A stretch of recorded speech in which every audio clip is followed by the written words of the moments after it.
नमस्कार साथियों, फोटोन और ज्ञानदा की टीम की तरफ से मैं आप सभी का फिर से स्वागत करता हूं। हम लोगों की बात कहां से चल रही थी? सबसे पहले मैं अभिनव तोषांशु पांडे, और हमारी बात कहां हो रही थी? देखिए, सबसे पहले वाले वीडियो में हम लोगों ने 5 नंबर वाले क्वेश्चन के ऊपर फोकस किया था, जिसमें हम लोगों ने मेजरली गॉस थ्योरम को डिस्कस किया। उसके बाद में जो है हम लोगों ने सेकेंड वाले वीडियो में जो चीज़ें डिस्कस की, उसमें था चार्ज के बारे में हम लोगों ने बात की, इलेक्ट्रिक फील्ड लाइंस के बारे में बात की, उनकी प्रॉपर्टीज़ के बारे में बात की, और उसके बाद में जो है लास्ट में हम लोगों ने जो है बातें की कि इलेक्ट्रिक डायपोल क्या होता है। आज हमारा डिस्कशन ये जो है कहना चाहिए, वैसे तो लॉजिकली ये थर्ड पार्ट है, लेकिन फिर भी चैप्टर रिवीजन के हिसाब से ये सेकंड पार्ट है वीडियो का। तो यहाँ पर आज हम लोग क्या क्या बात करेंगे? सबसे पहले क्या करेंगे, आप लोग पेन कॉपी उठाएंगे और पेन कॉपी उठा के रेडी हो जाएंगे, क्योंकि हमारा डिस्कशन होने वाला है इंपॉर्टेंट। तो चलिए, एक फास्ट फॉरवर्ड रिवीजन के लिए जो है आज हम लोग इलेक्ट्रिक डायपोल की बात करेंगे। यहाँ इलेक्ट्रिक डायपोल में सबसे पहले देखेंगे कि इलेक्ट्रिक डायपोल का कॉन्फ़िगरेशन क्या होता है। सेकंड चीज़, ये डायपोल मोमेंट क्या है। फिर हमसे जो एक क्वेश्चन पूछा जा सकता है, 2022 में जो है ये क्वेश्चन पूछा था कि इन दोनों पोजीशन के लिए इलेक्ट्रिक डायपोल निकालने का हमको क्या देना है, डेरिवेशन देना है। तो इन दोनों पोजीशन में डेरिवेशन क्या होगा, एक्सियल पोजीशन में डेरिवेशन कैसा होता है। फिर टॉर्क के बारे में बात करेंगे और फिर वर्क डन के बारे में बात करेंगे। वर्क डन मतलब यहाँ पर हम बात कर सकते हैं पोटेंशियल एनर्जी के बारे में, ठीक है। तो इन सारी चीज़ों के लिए बात करेंगे, एक एक करके सारी चीज़ें फास्ट फॉरवर्ड मोड में चलने वाली हैं। सबसे पहले बोलते हैं इलेक्ट्रिक डायपोल क्या होता है। दो चार्जेस जिनके मैग्नीट्यूड जो है इक्वल हों, लेकिन साइन ऑपोजिट हो, मतलब एक पॉजिटिव चार्ज एक नेगेटिव चार्ज, और दोनों के दोनों सेम मैग्नीट्यूड के अगर बहुत ही कम डिस्टेंस में एक दूसरे के साथ रखे हुए हों, तो हम उसको क्या बोलेंगे, इलेक्ट्रिक डायपोल बोलेंगे। एग्जाम्पल देखो, एग्जाम्पल में सबसे पहली बात आ जाती है, अरे भैया सोडियम क्लोराइड है, सोडियम में प्लस चार्ज, क्लोरीन में minus charge, equal and opposite, बहुत कम डिस्टेंस में। उसी तरीके से जो है हम बात कर लेते हैं हाइड्रोक्लोरिक एसिड की, HCl plus charge minus charge, बहुत कम डिस्टेंस में। तो हमारे नेचर में इलेक्ट्रिक डायपोल के एग्जाम्पल्स जो है वो भरे पड़े हैं, और इसीलिए तो हम लोग इसकी चर्चा कर रहे हैं। इलेक्ट्रिक डायपोल के बारे में हम लोगों ने समझ लिया। इसके बीच का जो डिस्टेंस है, by a very small difference, नहीं यहाँ पर डिस्टेंस होना चाहिए, तो वेरी स्मॉल डिस्टेंस 2L। अब भैया 2L मतलब जो है हम लोगों ने यहाँ पर हाइड्रोजन रखा, हाइड्रोजन प्लस, यहाँ पर क्लोरीन माइनस रखा, तो इसके बीच का जो डिस्टेंस है उसको हम L भी बोल सकते थे, लेकिन 2L बोलने का कोई फ़ायदा है, इसलिए हम लोगों ने 2L बोला। लेकिन बात वही है, आप जो है 5 रुपये के 2 सिक्के रखो या 10 रुपये का एक सिक्का रखो, बात 10 रुपये की ही है। तो 2L डिस्टेंस। अब अगली बात क्या है, डायपोल मोमेंट क्या होता है। यहाँ पर डायपोल मोमेंट जो है वो किसी भी डायपोल के बारे में, उसके स्ट्रेंथ के बारे में बात करता है। मतलब अगर हम लोगों ने एक पॉइंट चार्ज देखा हुआ है, तो पॉइंट चार्ज के साथ में जो है क्या बात है कि भैया एक बार हम लोगों ने 10 कूलम का चार्ज ले लिया, मतलब ले लिया, उससे हमको जो है ज़्यादा कुछ सोचने की ज़रूरत नहीं है। लेकिन अगर हम लोगों ने 5 प्लस के और 5 माइनस के चार्जेस को एक साथ रखा किसी वेरी स्मॉल डिस्टेंस में, तो ये इफेक्टिव रूप से किस तरीके से हमको दिखाई देगा, उसके लिए हम डायपोल मोमेंट की बात करते हैं। डायपोल मोमेंट क्या होता है, उनके बीच का सेपरेशन और किसी भी एक मैग्नीट्यूड, मतलब चार्ज का मैग्नीट्यूड, क्योंकि इक्वल एंड अपोजिट है तो एक का हम मैग्नीट्यूड ले लेते हैं, इनको मल्टीप्लाई करेंगे, हमको डायपोल मोमेंट मिलेगा। दूसरी बात जो हमको ध्यान देना है वो है वेक्टर क्वांटिटी है। 1 नंबर का क्वेश्चन जो है हमसे ये पूछा जा सकता है कि डायपोल मोमेंट स्केलर क्वांटिटी है कि वेक्टर क्वांटिटी है। Answer is vector quantity. अगर वेक्टर क्वांटिटी है तो उसका डायरेक्शन भी फिक्स होना चाहिए, और यहाँ इसका डायरेक्शन क्या है, नेगेटिव टू पॉजिटिव, नेगेटिव से पॉजिटिव की ओर डायपोल मोमेंट काम करता है। ये भी उसी 1 मार्क के क्वेश्चन का हिस्सा बन सकता है। तो डायपोल मोमेंट के बारे में समझ में आया, वेक्टर क्वांटिटी है, नेगेटिव टू पॉजिटिव इसका डायरेक्शन होता है। आगे जो है डायपोल मोमेंट को जो है लेके हमारे पास में अब क्या है कि हम इलेक्ट्रिक फील्ड का कैलकुलेशन करने वाले हैं, और इलेक्ट्रिक फील्ड का कैलकुलेशन करने के लिए बुक के हिसाब से हमारे पास में मेनली 2 पोजीशंस हैं। तीसरा वाला कंपटीशन एग्ज़ाम के हिसाब से अच्छा है, और वो है रैंडम, और आज हम इसकी बात नहीं करेंगे। रैंडम पोजीशन की बात नहीं करेंगे, हम दोनों की बात करेंगे, एंड ऑन पोजीशन की बात करेंगे, एक्सियल पोजीशन की बात करेंगे। चलो चालू करते हैं। सबसे पहले क्या देखते हैं भाई, एक्सियल पोजीशन है। एक्सियल पोजीशन का मतलब क्या है, ये हमारा जो है इसको हम ले लेते हैं नेगेटिव चार्ज, ठीक है। हाँ, इसको ले लेते हैं नेगेटिव चार्ज, इसको ले लेते हैं पॉजिटिव चार्ज, और हम यहाँ पर जो है इसके दोनों चार्जेस को मिलाने के लिए एक लाइन बनाएंगे। भाई एक ही लाइन पॉसिबल है जो इन दोनों के सेंटर से होकर गुजर सकती है। उस लाइन के अलॉन्ग अगर मैं किसी भी पोजीशन में जो है अपना टेस्ट चार्ज रख देता हूँ, ये हमारा टेस्ट चार्ज है, तो अपना टेस्ट चार्ज Q0 अगर मैं किसी भी ऐसी पोजीशन में रख देता हूँ, तब हम इसको एक्सियल पोजीशन कहेंगे, ठीक है। और एक्सियल पोजीशन में जो है हम क्या देखते हैं, अब यहाँ पर इलेक्ट्रिक फील्ड निकालना है। इलेक्ट्रिक फील्ड निकालने का फॉर्मूला क्या है, नॉर्मल फॉर्मूला है E इज इक्वल टू के Q divided by R square, vector quantity है, ठीक है। अब ये जो है इलेक्ट्रिक फील्ड निकालने का जो है, अब अगली बात है प्रिंसिपल ऑफ सुपरपोजिशन। देखो आ गया प्रिंसिपल ऑफ सुपरपोजिशन। यहाँ पर क्या बोलता है, सुपरपोजिशन ये बोलता है कि किन्हीं भी दो चार्जेस के बीच में, मतलब ये वाले पॉजिटिव और ये वाले पॉजिटिव चार्ज के बीच में, या वो वाले नेगेटिव और इस वाले पॉजिटिव चार्ज के बीच में जो फोर्स लगता है वो थर्ड चार्ज के प्रेजेंस से अफेक्टेड नहीं रहता। और अगर ऐसी बात है कि वो थर्ड चार्ज के प्रेजेंस से कोई उसको फ़र्क नहीं पड़ता है, तो अब हम क्या देखेंगे कि ये जो चार्जेस हैं इनका जो है एक कंबाइंड इफेक्ट पड़ेगा इसके ऊपर, मतलब इसके ऊपर पड़ने वाला नेट फोर्स वो जो है F1 और F2 के वेक्टर सम के बराबर होगा। तो उसी तरीके से अब सुपरपोजिशन को इलेक्ट्रिक फील्ड में लगाओ।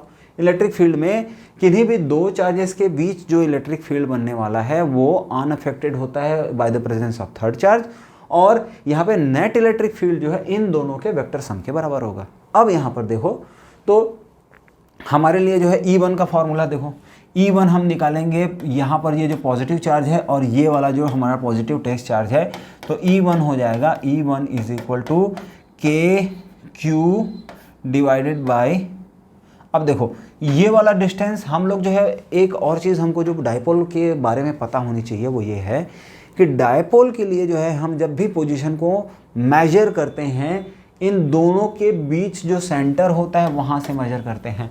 तो ये वाले डिस्टेंस से जो है हम ये वाला डिस्टेंस मान लेते हैं ये r है। अब हम लोगों ने क्या देखा था कि इसकी नेट लेंथ जो है वो 2l है, मतलब यहाँ पर भी l है और यहाँ पर भी l है, 2l डिस्टेंस हम लोगों ने देख लिया। तो अब हम क्या देखेंगे कि हमको सिर्फ इस वाले लेंथ में इंटरेस्ट है। किस वाले लेंथ में इंटरेस्ट है, यहाँ से लेके यहाँ तक के लेंथ में इंटरेस्ट है। और ये लेंथ कितना है, ये पूरा r है और उसमें से l कम कर देंगे तो ये हो जाएगा r माइनस l, ठीक है। और उसी तरीके से जब हम यहाँ से यहाँ तक का डिस्टेंस अगर नापेंगे तो ये हो जाएगा r प्लस l। अब यहाँ जो है वैल्यू फीड करना है, यहाँ पर भाई अब रिपल्सिव फोर्स है के Q divided by r minus l का होल स्क्वायर, ये तो जो है इलेक्ट्रिक फील्ड होता है भाई, r स्क्वायर है ना। उसी तरीके से ये तो E1 की बात हो गई। E2 की बात क्या होगी, E2 इज इक्वल टू के Q divided by r plus l का होल स्क्वायर, और ये माइनस साइन क्यों है, क्योंकि यहाँ पर तो अट्रैक्शन वाला फोर्स लग रहा है ना। इस तरीके से हमको दोनों E मिल गए। अब हमको करना क्या है, वेक्टर सम निकालना है। तो वेक्टर सम निकालने के लिए क्या करेंगे, E net is equal to E1 plus E2, और यहाँ पर हम देखते हैं E नेट की वैल्यू हो जाएगी के Q divided by r minus l का होल स्क्वायर, और यहाँ पर जो है प्लस करके माइनस के क्यू, और यहाँ हो जाएगा r प्लस l और पूरे का होल स्क्वायर। जो चीज़ कॉमन निकल सकती है वो कॉमन निकाल लेंगे, के क्यू को बाहर निकालो और यहाँ हो जाएगा 1 बाई r माइनस l का whole square minus 1 by r plus l का होल स्क्वायर। अब जो है यहाँ पर से काम हमारे लिए आसान हो जाता है। हम क्या देखते हैं यहाँ पर भाई भाई ये क्या करना पड़ेगा हमको, डिनोमिनेटर भाई हमारे पास में, थोड़ा सोचिए कि अगर जो है हमको 1 माइनस ए माइनस 1/b ये करना है तो क्या ये दोनों डिनोमिनेटर एक जैसे हैं? अगर नहीं है तो हमको पहले डिनोमिनेटर एक जैसा बनाना पड़ेगा। मतलब अब जो है हम लोग यहाँ पर ये कर सकते हैं कि इन दोनों को मल्टीप्लाई कर देंगे, या यहाँ पर बोल सकते हैं इनटू करके यहाँ पर देंगे r प्लस एल का whole square divided by r plus L का होल स्क्वायर। इससे क्या हुआ, सेम नंबर से हम लोगों ने ऊपर और नीचे डिवाइड किया और उस डिवाइड और मल्टीप्लाई किया, उससे कोई फर्क नहीं पड़ता। और इसी तरीके से यहाँ पर r माइनस एल का whole square divided by r minus L का होल स्क्वायर। अब यहाँ पर भी जो है सेम नंबर से मल्टीप्लाई डिवाइड किया, कोई फर्क नहीं पड़ता। लेकिन अब देखो यहाँ पर r plus L whole square r minus L whole square, यहाँ पर भी r plus L whole square r minus L whole square. तो यहाँ से हम क्या कर सकते हैं, ई नेट की वैल्यू निकल जाएगी, E net is equal to के क्यू, और यहाँ हो जाएगा r प्लस एल का whole square minus r minus L का whole square whole divided by r plus L का होल स्क्वायर, और ये r माइनस एल का होल स्क्वायर। यहाँ तक हमको पूरी चीज़ें समझ में आ गई। अगर आ गई हो तो भैया जल्दी से, आप YouTube में देख रहे हो इसलिए आप जो है लाइक कर सकते हो, अपने दोस्तों को बता सकते हो कि जल्दी जल्दी सारा सिलेबस निपटता जा रहा है, हम लोग अभिनव सर से पढ़ सकते हैं। तो जल्दी से आगे सब्सक्राइब करो, शेयर करो, फिर जल्दी से आ जाओ। अब यहाँ पर क्या करेंगे, यहाँ पर देखो a square plus b square, तो a square plus b square का फॉर्मूला पता है क्या किसी को? A square minus b square is equal to a plus b और ए माइनस बी, यही होता है। ए यहाँ पर जो है a square minus b square is equal to a plus b a minus b. यहाँ से अब हमको यहाँ पे क्या नज़र आता है, यहाँ पर हम देख सकते हैं कि r प्लस एल का होल स्क्वायर है, a plus B the whole square की वैल्यू क्या होती है, a स्क्वायर, मतलब यहाँ पे हो जाएगा r square plus L square plus 2rl minus of r square plus L square minus 2rl। हम लोगों ने a plus B the whole square का फॉर्मूला यहाँ पर लगाया। अब इसी तरीके से यहाँ पर हमको क्या नज़र आ रहा है, देखो यहाँ पर a प्लस बी है और यहाँ पर a माइनस बी है, तो a प्लस बी और a माइनस बी का तो हो जाएगा r square minus L square और होल का स्क्वायर, मतलब यहाँ पर हो जाएगा r square minus L square और पूरे का होल स्क्वायर। ये चीज़ें हम लोगों को देख लेने के लिए मिलती हैं। अब यहाँ पर हम क्या करेंगे, अब हम ये करेंगे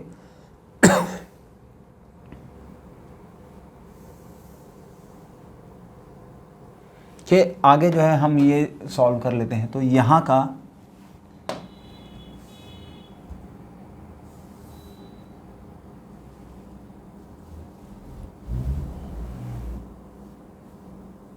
ये वाला हिस्सा आप ध्यान से देखेंगे, यहाँ पर जो है R square plus L square और प्लस 2ab, तो यहाँ से ये आर स्क्वायर वाला हिस्सा, ये देखो ये आर स्क्वायर और ये आर स्क्वायर कट जाएगा, ये एल स्क्वायर और ये एल स्क्वायर कट जाएगा, हमको ऊपर मिलता है 2rl प्लस 2rl, और नीचे हमको मिलता है R square minus L square और पूरे की पावर 2। अब यहाँ पर ध्यान से देखने वाली चीज़ ये है कि यहाँ पर हमको मिल जाता है 4rl और यहाँ हमको मिल जाता है R square minus L square और पूरे की पावर 2। अच्छा, यहाँ पर हम क्या देख रहे हैं कि ये जो हमारा r है ये एक्चुअली में जो है वो डिस्टेंस है जो हम लोगों ने डायपोल से यहाँ तक की ली है। देखिए यहाँ पर ध्यान दीजिएगा, तो ये वाला डिस्टेंस जो हमारा ये है r, तो ये वाला डिस्टेंस और इन दोनों के बीच में, मतलब सोचिए कि हाइड्रोक्लोरिक एसिड में HCl में हाइड्रोजन और क्लोरीन के बीच में बहुत कम इंटरमोलिकुलर स्पेस होने वाला है, मतलब L जो है वो बहुत छोटी क्वांटिटी है एज़ कम्पेयर टू R। और इसलिए जो है अब हम आगे क्या कर सकते हैं कि यहाँ पर जो है since L is very very small than R, हम लोग L का जो स्क्वायर है वो इग्नोर कर सकते हैं। और इस तरीके से हम क्या देखेंगे, इस तरीके से हम ये देखेंगे कि अब जो है हमको मिल रहा है यहाँ पर 4rl और डिवाइडेड बाय r पावर 4। ये वाला R और ये वाला यहाँ पर से जो है पावर 3 हो जाएगा। तो हमको क्या मिलता है, ई नेट की वैल्यू मिल जाती है E is equal to 2L, ठीक है 2L। अच्छा और हम लोगों ने के क्यू को जो है बाहर निकाला हुआ है, तो के क्यू और 2L, और यहाँ जो है नीचे हमको क्या मिल रहा है, R पावर 3। इसको अगर हम लोग ध्यान से देखेंगे तो 2K का तो हम लोगों ने ये 4 को हम लोगों ने 2K, और उसके बाद में ये वाला जो हमको जो दिखाई दे रहा है ना, ये है हमारा dipole moment 2QL is equal to P।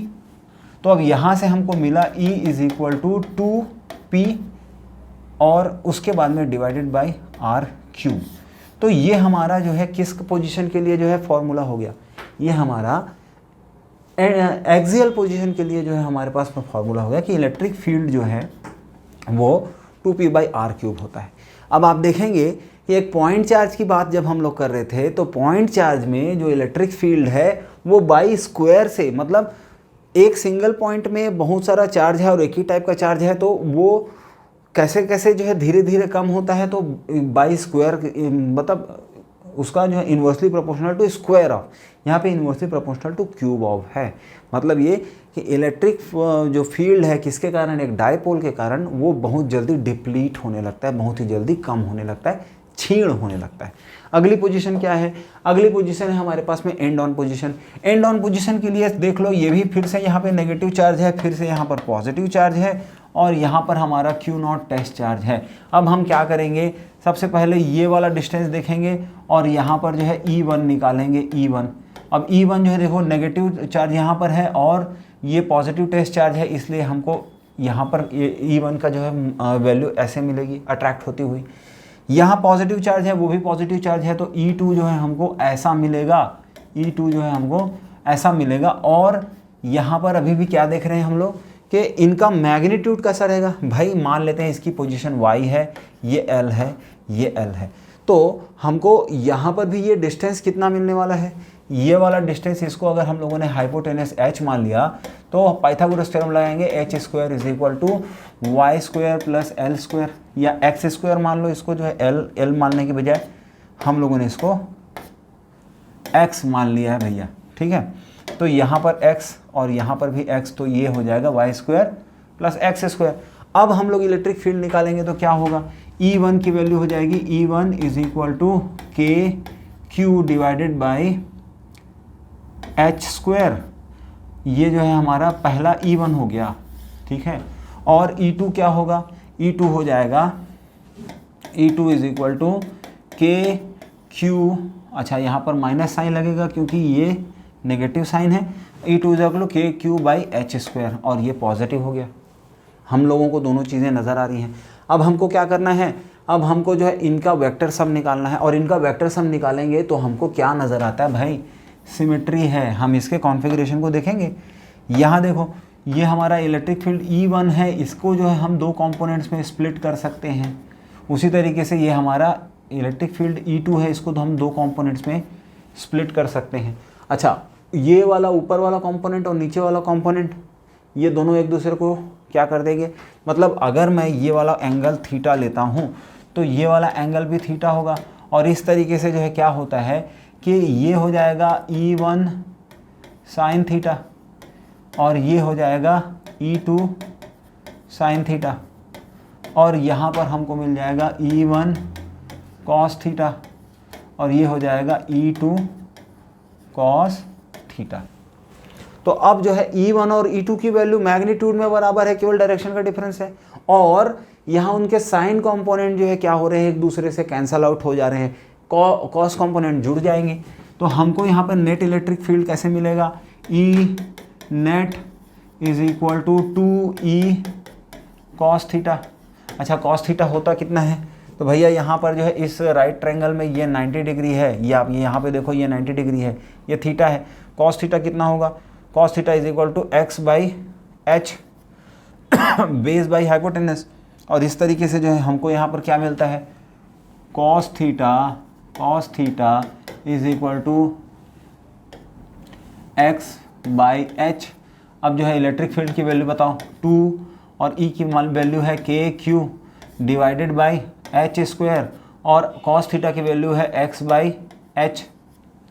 तो इस तरीके से हमको मिलता है 2kq और ये x है। अच्छा, यहाँ पर k को बाहर निकालो थोड़ा देर के लिए, ये k को बाहर निकालो और हमको क्या मिलता है 2kq। ये किसके बराबर है 2kq नहीं 2qx is equal to dipole moment p। तो यहाँ से और डिवाइडेड बाई में हमको क्या मिल रहा है एच स्क्वायर एक्स स्क्वायर। इसको अगर हम लोग थोड़ा और अच्छे से देखेंगे तो हमको क्या पता चल जाएगा, इसको हम थोड़ा और अच्छे से देखेंगे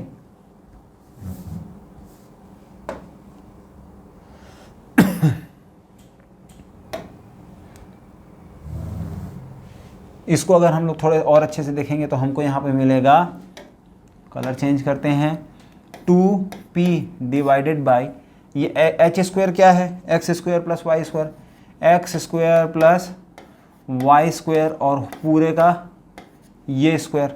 अच्छा, हमको क्या पता है y जो है वो डिस्टेंस है कहाँ पर, ये डाइपोल मोमेंट में y ये वाली डिस्टेंस है, हम लोगों ने इसको माना है ना भाई y, और x 2x जो है ये किसका डिस्टेंस है, दोनों चार्जेस के बीच का डिस्टेंस है, यानी कि ये बहुत छोटा है।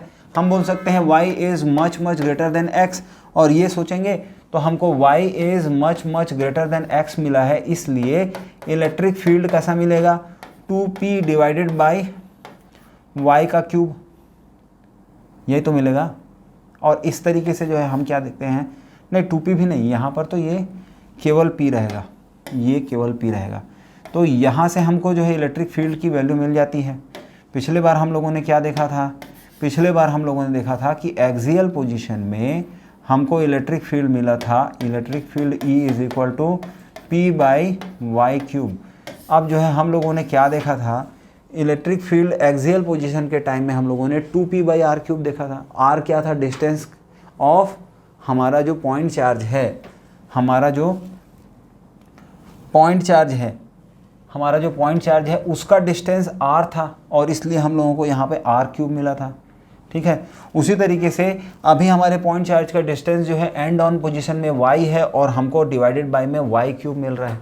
तो अब आप समझने की कोशिश कीजिए कि ये जो एक्सियल पोजीशन होती है उसमें इलेक्ट्रिक फील्ड जो है वो एंड ऑन पोजीशन की इलेक्ट्रिक फील्ड का डबल वैल्यू कैरी करती है, यही चीज़ समझना था।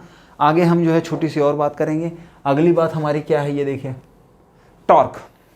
टॉर्क क्या होता है, टॉर्क ना हम लोगों ने क्लास 11th में पढ़ा था रोटेशनल मोशन के टाइम में।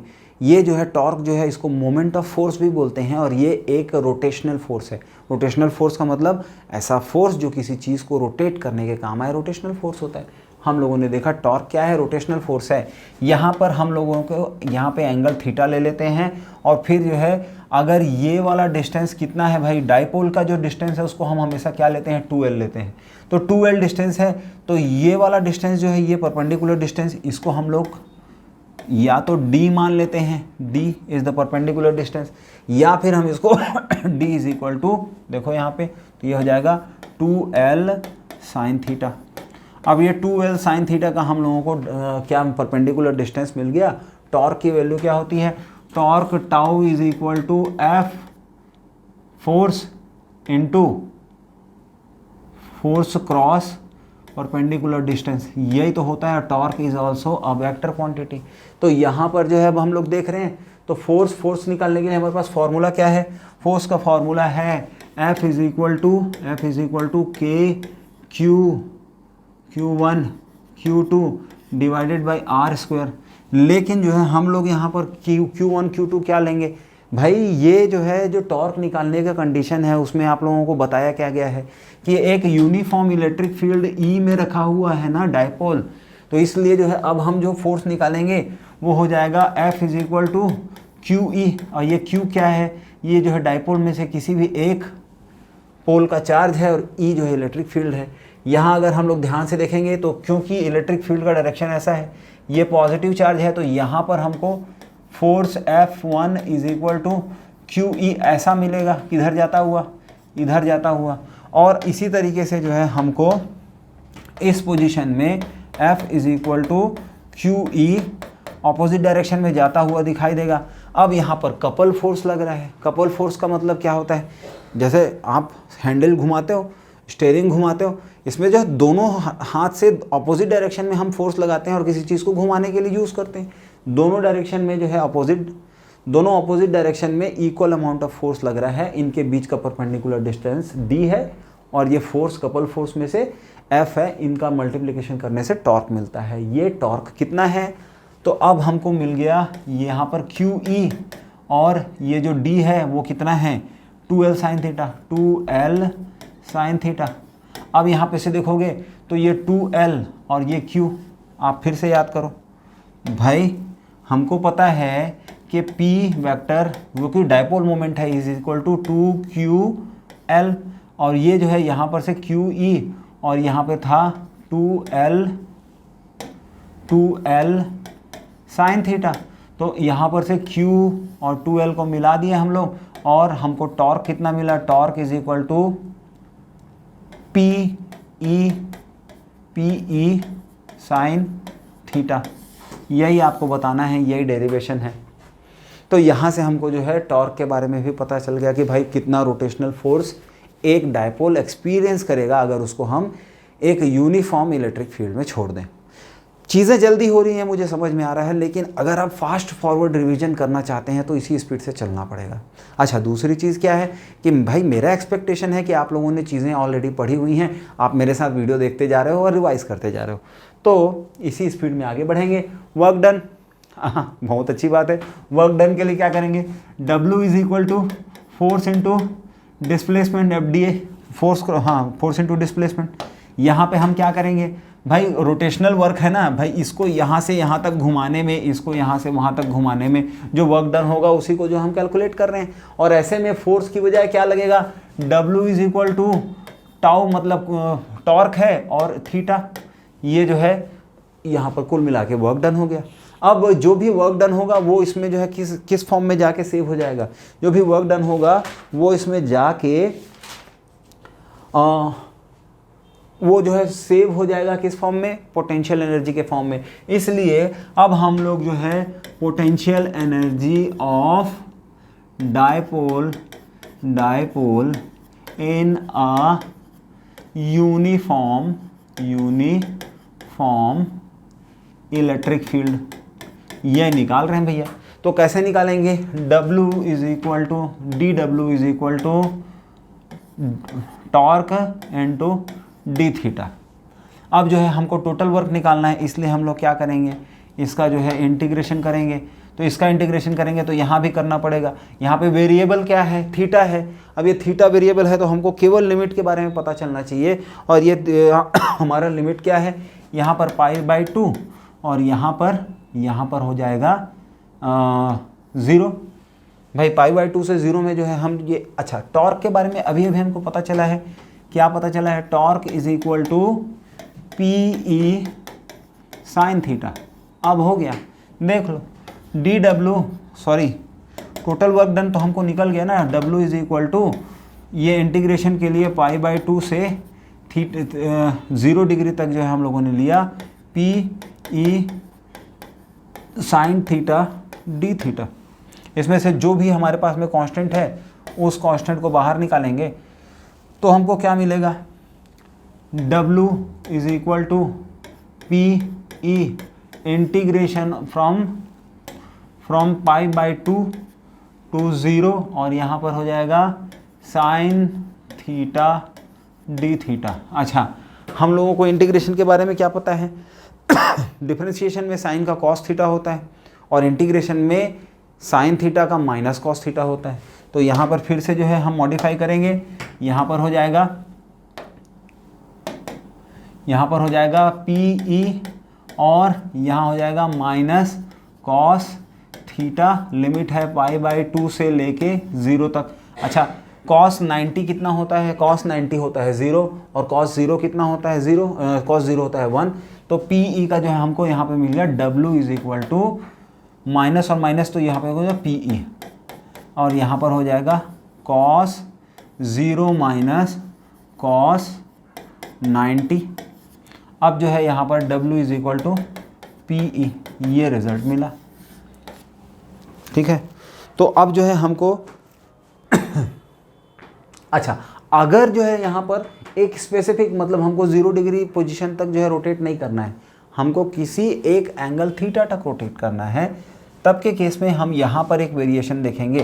क्या वेरिएशन हो जाएगा वो, यहाँ देखो, यहाँ पर जो है लिमिट में हो जाएगा हमको π/2 से थीटा तक, और यहाँ पर जो है हमको साइन थीटा डी थीटा मिलने वाला है PE, ठीक है। और यहाँ से अगर हम लोग वर्क डन निकालेंगे तो हमको क्या मिलेगा, W = PE - PE cos theta. ये जो है नेट वर्क डन है। हमारे पास में कोई स्पेशल केस है क्या? बिल्कुल है। हमारे पास में पहला स्पेशल केस है कि अगर जो है थीटा π/2 हो तो जो है फिर यहाँ पर थीटा की वैल्यू अगर मैं π/2 ले लेता हूँ तो cos थीटा कितना हो जाता है, 0 हो जाता है। तो हमारे जो है स्पेशल केस जो डिस्कस करते हैं, थीटा = π/2, थीटा = π/2 और W = 0। अगर जो है हमको π/2 वैल्यू में जो है अगर रोटेट करना है तो वर्क डन कितना हो जाएगा, 0 हो जाएगा। अच्छा, थीटा = 0 तो वर्क डन हो जाएगा W = -PE।